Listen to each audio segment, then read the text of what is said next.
Hola amigos, bienvenidos a este tiempo de la radio dedicado a la historia.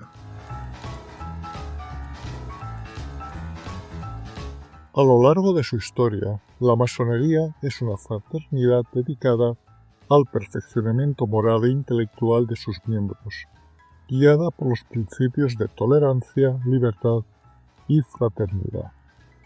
Sin embargo, su evolución no ha estado exenta de divisiones, enfrentamientos y malentendidos, que la han convertido en un tema complejo y apasionante. En el siglo XIX, estas diferencias se hicieron especialmente evidentes, marcando el rumbo de la orden en distintas partes del mundo.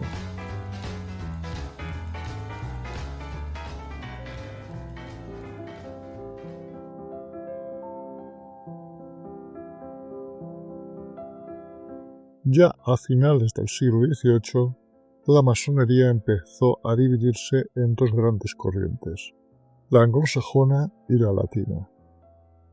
La masonería anglosajona, representada por las logias británicas, americanas, alemanas y escandinavas, se caracterizaba por su fidelidad a los principios fundacionales. Solo admitía hombres creyentes en Dios, exigía el juramento sobre la Biblia y mantenía una estrecha relación con las autoridades oficiales. En países como Inglaterra, Dinamarca y Suecia era común que el gran maestro fuera un miembro de la realeza, mientras que en Estados Unidos varios presidentes, empezando por George Washington, también fueron masones. Por otro lado, la masonería latina predominaba en Francia, Bélgica, Italia, España y Portugal, y estuvo profundamente influenciada por los contextos políticos y religiosos de la época. En 1849, el Gran Oriente de Francia se definió como una institución filantrópica y progresista, basada en la creencia de Dios y en la inmortalidad del alma. Sin embargo, bajo el mandato de Napoleón III, adoptó una postura más anticlerical y antirreligiosa, tendencia que se extendió a otras logias latinas. En 1877, el Gran Oriente de Francia tomó una decisión trascendental. Eliminó toda referencia a la existencia de Dios, la inmortalidad del alma y el juramento sobre la Biblia, lo que generó una profunda ruptura en la masonería internacional.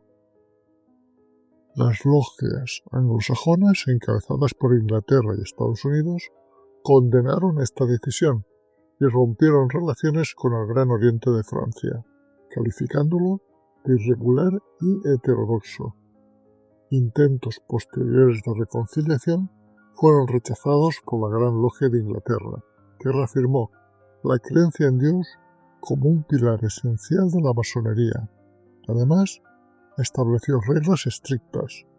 La Biblia debía permanecer abierta a la logia, los masones debían ser fieles a las leyes de sus países y se prohibía cualquier debate político o teológico dentro de la orden. De este modo, el siglo XIX consolidó dos grandes visiones de la masonería, la teísta, encabezada por la Gran Logia de Inglaterra, y la racionalista liberal, representada por el Gran Oriente de Francia. Entre ambas surgieron posiciones intermedias, como la Gran Logia de Francia, que no exigía la creencia en Dios, pero lo aceptaba como un símbolo. A pesar de estas diferencias, el espíritu masónico conservó una profunda unidad. La búsqueda de la verdad, la tolerancia y la fraternidad siguieron siendo sus pilares fundamentales. En la logia, los masones experimentaban la solidaridad, el diálogo y el simbolismo de sus rituales, donde la piedra bruta, es decir, el símbolo del iniciado, se transformaba en piedra tallada, respetando el perfeccionamiento personal.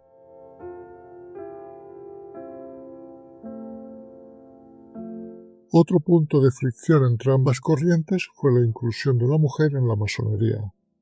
Mientras las logias anglosajonas rechazaban su participación, Las masonerías latinas comenzaron a admitirlas, aunque con muchas resistencias.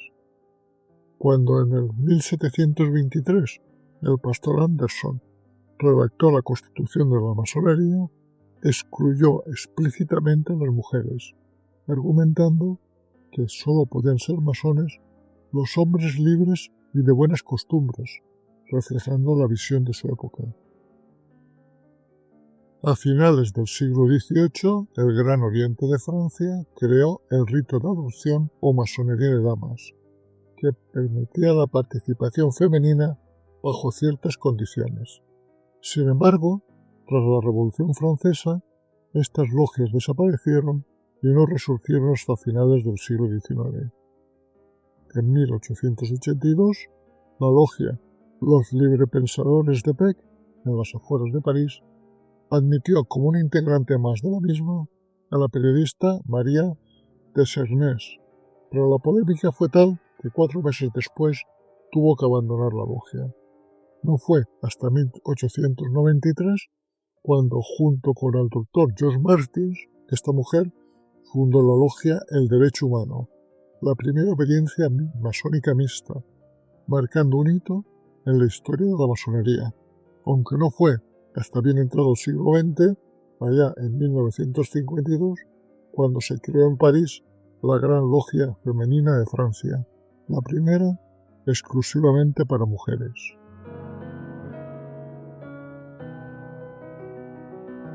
Pero más allá de estas disputas internas, la masonería también se vio envuelta en los conflictos políticos. Tras la caída de Napoleón, el Congreso de Viena reforzó el absolutismo y la masonería fue señalada como una amenaza para el orden monárquico. Se difundió la teoría del complot masónico revolucionario, promovida por figuras como el abad Marouin. Además, empezaron a proliferar sociedades secretas que contribuyeron a la confusión en torno a la masonería. Grupos como los Carbonarios en Italia, los decembristas en Rusia, los fenianos en Irlanda o la Mano Negra en España adoptaron estructuras y rituales semejantes a los masónicos, aunque con objetivos políticos muy concretos que no tenían nada que ver con los principios masónicos. También hubo sociedades femeninas secretas, como las adelfas en Francia, las comuneras en España o las hijas de la libertad en Italia, todas comprometidas con la lucha por la libertad y los derechos políticos. Este contexto de conspiración y revoluciones ensombreció la imagen de la masonería en Europa continental, en contraste con su reputación más respetable en el mundo anglosajón. No obstante, la masonería siguió atrayendo intelectuales, políticos y líderes comprometidos con la causa de la libertad, la igualdad y el progreso. En muchos países, las logias se transformaron en lugares que desempeñaron un papel clave en la difusión del pensamiento republicano. Numerosos líderes liberales fueron masones, y desde sus posiciones en los gobiernos, parlamentos y administraciones públicas influyeron en la política de sus países.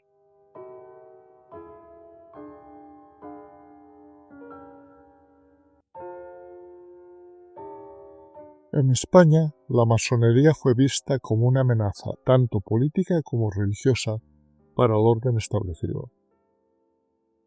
Tras la Revolución Francesa y hasta la ocupación napoleónica, la Inquisición intensificó su represión por temor a la propagación de ideas revolucionarias que pudieran socavar el absolutismo y la influencia de la Iglesia.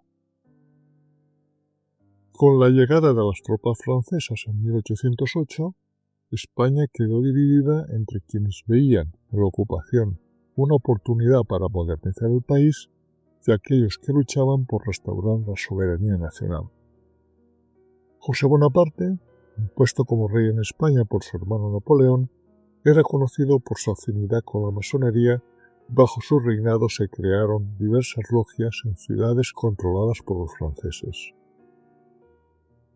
Ejemplo de ello fueron las logias de San José en Madrid, la Logia Napoleón en Barcelona y la Logia La Concordia en Valencia. Sin embargo, estas organizaciones no lograron consolidarse, pues la falta de apoyo popular y el rechazo a la ocupación francesa limitaron su influencia. Al mismo tiempo, en territorios no ocupados surgieron logias dirigidas por figuras de pensamiento liberal que, aunque se oponían a la invasión, compartían el deseo de modernizar España.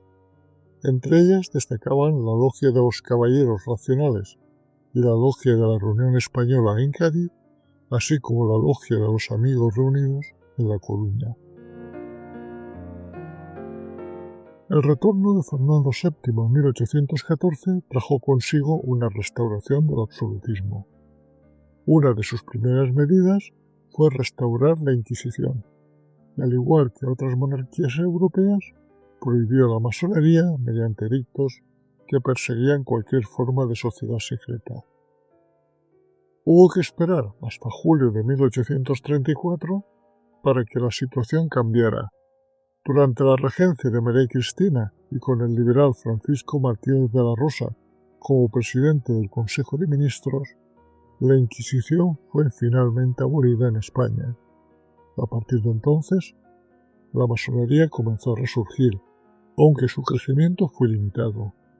No fue sino hasta la Revolución de 1868 cuando pudo desarrollarse plenamente, estrechando lazos con el republicanismo y defendiendo la educación laica y la libertad de pensamiento como pilares fundamentales de una sociedad más moderna.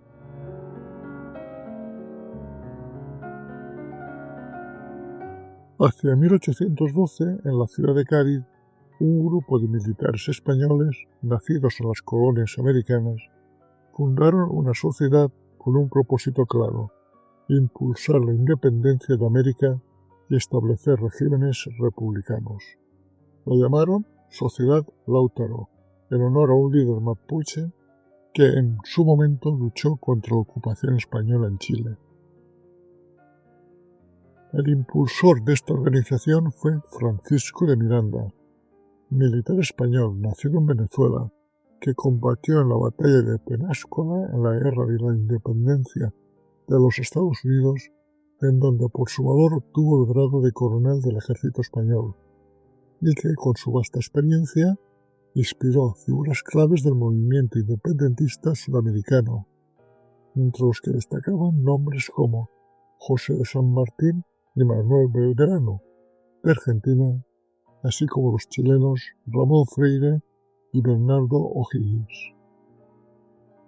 A pesar de las similitudes de su estructura y rituales, la Sociedad Lautaro no era una logia masónica, sino una organización política con un objetivo concreto: emancipar a los territorios americanos del dominio español. Sus integrantes no se adherían a los principios masónicos, sino que juraban lealtad a la causa independentista. Sin embargo, existieron personajes que formaron parte de ambas esferas, como Simón Bolívar, que al mismo tiempo pertenecía a la Sociedad Lautaro y era maestro masón en la logia San Alejandro de Escocia, y como José de San Martín, fundador de la Sociedad Lautaro y también maestro masón en la logia de los Caballeros Racionales de Cádiz. Un ejemplo similar de vinculación entre la masonería y los movimientos independentistas se dio en Filipinas con José Rizal. Masón de alto grado, Rizal estuvo ligado a la sociedad revolucionaria Katipunan, que luchaba por la independencia de su país.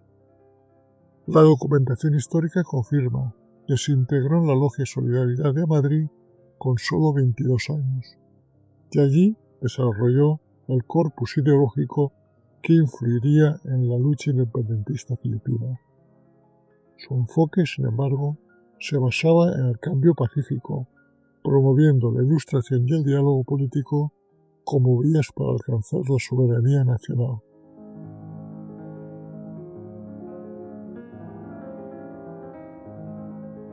Uno de los grandes escenarios de confrontación entre la Iglesia Católica y la masonería en el siglo XIX fue el ámbito educativo.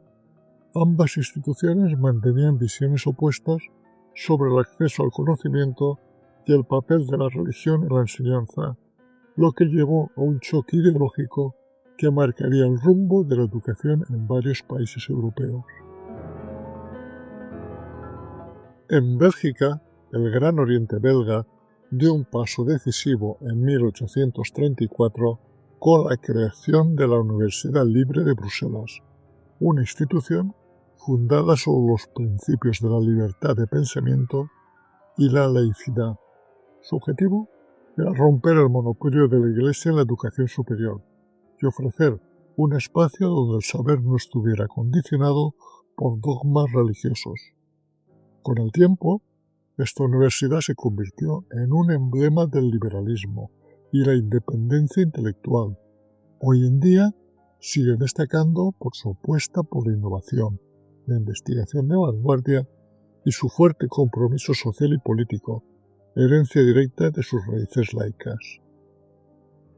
En Francia, el Gran Oriente de Francia lideró la defensa de un sistema educativo público, gratuito y laico, alejado de la influencia eclesiástica. Tenían como objetivo que la educación debía ser accesible para todos y basarse en la razón y la ciencia, no en principios religiosos. Figuras claves dentro de la masonería, como Jules Ferry, quien, como ministro de Instrucción Pública en la década de 1880, impulsó reformas fundamentales, fueron básicas en este proyecto. Gracias a su labor, se promulgaron las leyes de 1882, que establecieron la educación primaria gratuita, obligatoria y laica, sentando las bases del modelo educativo republicano francés. En España, la masonería también abandonó la lucha por un sistema educativo público independiente del control eclesiástico, en defensa de la libertad de conciencia y la emancipación intelectual. Sin embargo, los avances en esta dirección fueron limitados y solo se materializaron en momentos de mayor apertura política. Uno de los primeros intentos fue la Ley de Instrucción Pública de 1857, conocida como la Ley Moyano. Aunque no fue impulsada directamente por la masonería, reflejaba algunos de sus ideales, como la expansión de la educación primaria y una tímida secularización de la enseñanza. Los esfuerzos masones cobraron más fuerza durante el Sexenio Democrático y en la Primera República allá en 1874, cuando promovieron proyectos para instaurar un sistema educativo público, gratuito y laico. No obstante, estos avances fueron efímeros. Con la restauración borbónica, la mayoría de las reformas fueron anuladas y la Iglesia recuperó su influencia en la educación, retrasando la consolidación de un modelo educativo laico en España.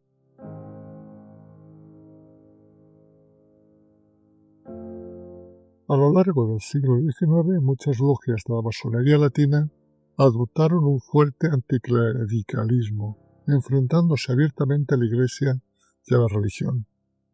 En este clima de confrontación, ambas partes intercambiaron acusaciones incendiarias.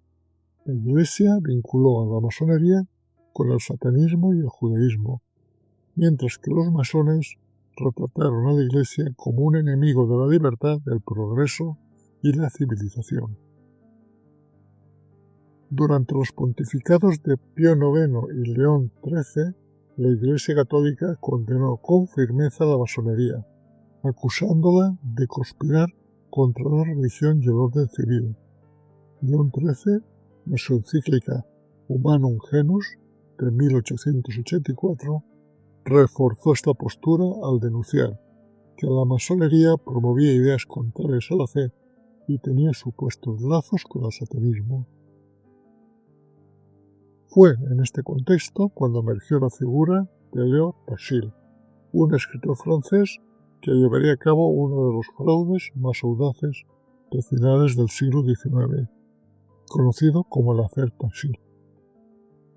Tras fingir una conversión al catolicismo, Teixeira comenzó a escribir libros antimasónicos en los que describía con detalle supuestas prácticas ocultistas dentro de la masonería.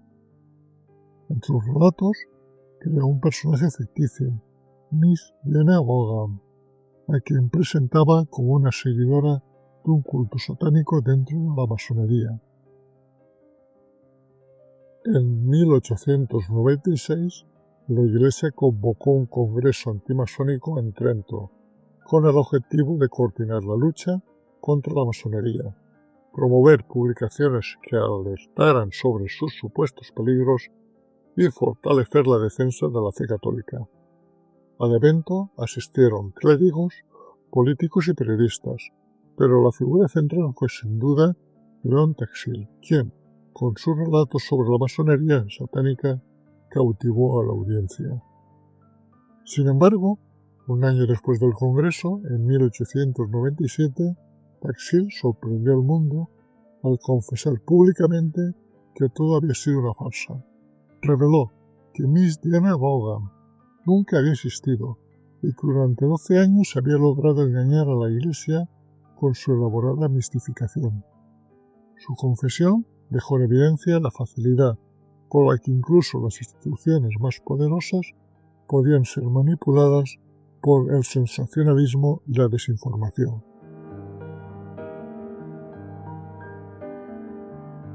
En el tramado de la historia de España del siglo XIX, la masonería y el republicanismo tejieron una relación compleja, un vínculo forjado no tanto por una unión perfecta, sino por una convergencia de intereses y valores en un contexto de cambio y transformación. Imaginémonos una España donde la tradición y el absolutismo se aferraban con fuerza al poder, mientras las ideas de libertad y progreso intentaban abrirse paso. En ese escenario, la masonería y el republicanismo encontraron un espacio común de colaboración, impulsados por su rechazo al dogmatismo y su anhelo de una sociedad más justa e igualitaria. Ambos movimientos compartían una visión del mundo que desafiaba el orden establecido. Defendían la libertad de pensamiento y de conciencia, oponiéndose a la intransigencia y criticando el poder de la Iglesia católica, a la que consideraban un freno para el progreso y la modernización del país. Su objetivo era la construcción de una sociedad donde la soberanía popular fuera el fundamento del gobierno.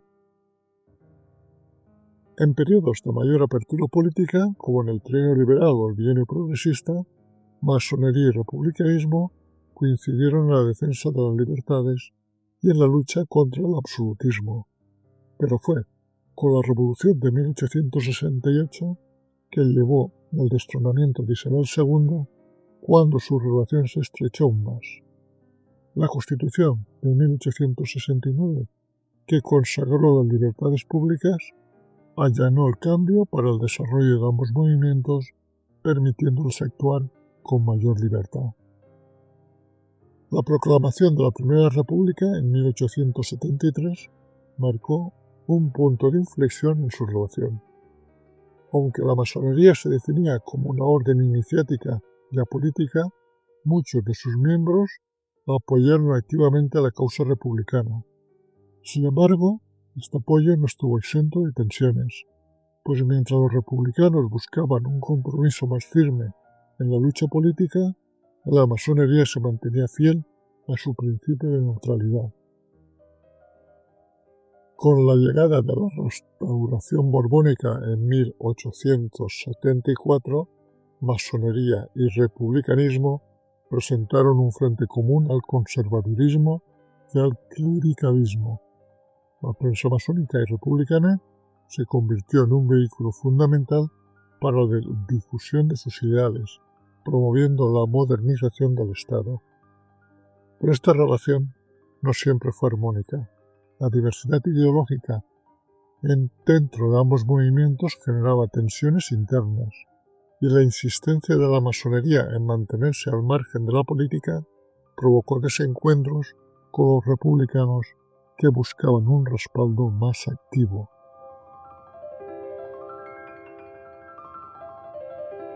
Y esta es, en grandes rasgos, la historia de la masonería en el siglo XIX, con sus luces y sus sombras, en las que las logias fueron faros de ilustración y tolerancia, pero también escenarios de conflictos y divisiones, y sus miembros defensores de la libertad y el progreso, pero también víctimas de la persecución y de la intolerancia.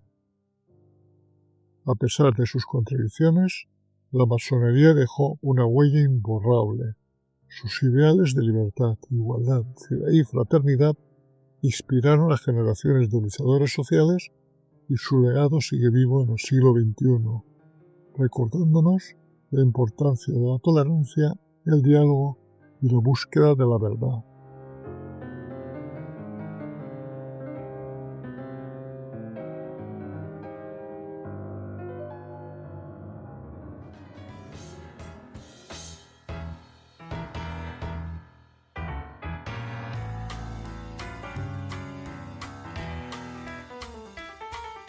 Si estás interesado en otros temas de historia, nos puedes seguir en YouTube en mi canal Desde mi Retiro y en iVoox, Spotify y Google Podcast en el canal Un poco de Historia.